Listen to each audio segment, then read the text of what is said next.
The Steelers trying to keep T.J. Watt in the fold. He's another one of the guys holding in, showing up, not practicing. Mike Tomlin had some comments last week where it sounded like talking about a guy who was holding out. Instead of saying, I'm focused on the guys who are here, he said, I'm focused on the guys who are practicing. And this is a great opportunity for the guys who are practicing, like Melvin Ingram getting reps with the first team. In other words, hey, TJ, hey, Melvin Ingram's looking pretty good out here. So TJ Watt potentially getting closer to the end of the road here and getting his contract. The Steelers restructured earlier this week Stephon Tuitt's contract, creating $6.34 million in current year cap space. The Steelers, it seems like every year they are restructuring contracts, right? Restructuring contracts. You wouldn't think that that would be a Steelers problem. You'd think that's a Cowboys problem.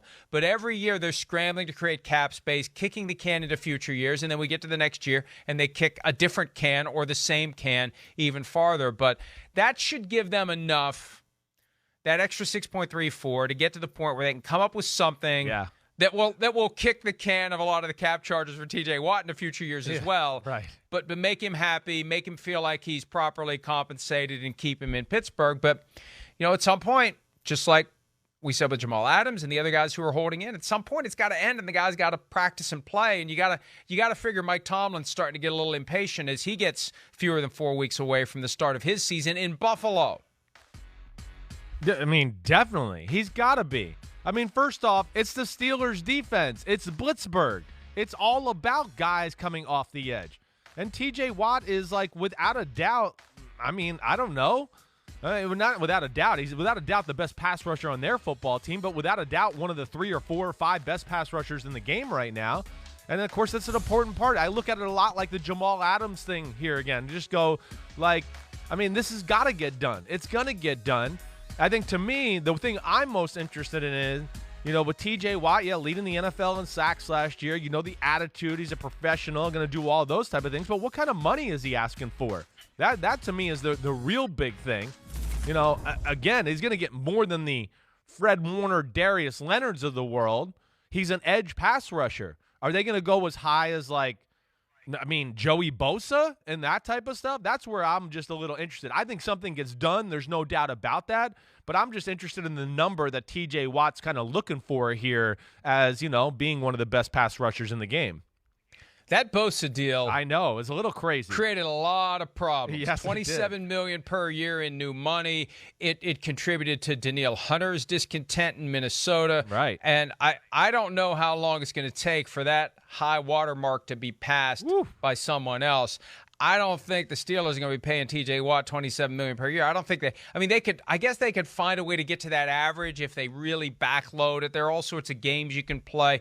And ultimately, it comes down to what the player is looking for and what his agent's looking for, because the agent ends up with a lot of influence. Do you want to be able to say, I got the highest, best on average new money deal that anyone's ever signed? Are you more concerned about guarantees? Do you want a lot of that money to be guaranteed for injury because you're playing a position, even though it's not quite the same as Jamal Adams, there's still plenty of risk for T.J. Watt.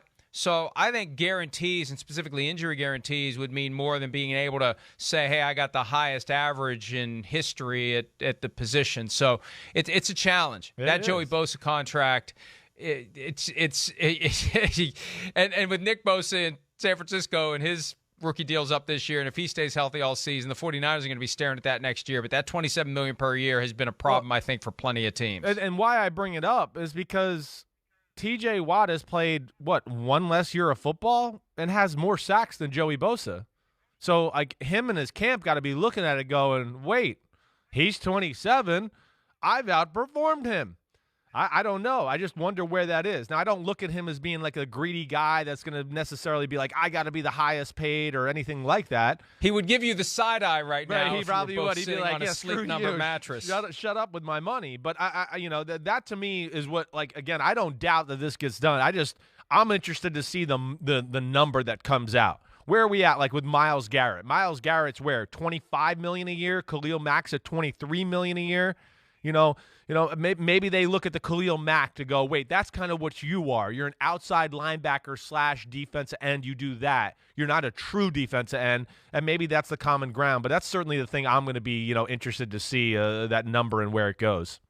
$23.5 million per year, the Khalil Mack contract from a few years back. Shaq Barrett did $17 million this year as an outside linebacker with the Tampa Bay Buccaneers. And that whole linebacker defensive end thing, that becomes part of the equation as well.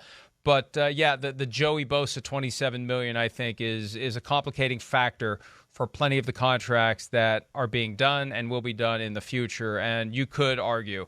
Now, a lot of it is health. Joey Bosa's been injured a lot, but you could argue that T.J. Watt has been a more productive NFL player overall than Joey Bosa. Hi, I'm Mike Tirico, and thanks for watching. Make sure to hit subscribe for the latest news and highlights from NBC Sports.